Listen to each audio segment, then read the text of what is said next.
السلام عليكم. الإنذار هو أحد الجزاءات التي يجوز لصاحب العمل إيقاعها على العامل، ولا يشترط في الإنذار إجراء تحقيق كتابي، إلا أنه يكتفى بالاستجواب الشفوي أو الشفهي.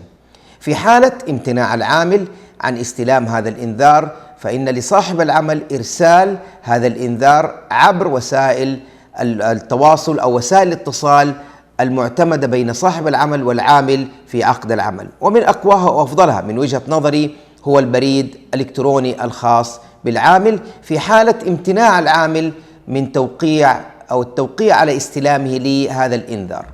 تقبلوا تحياتي وشكرا.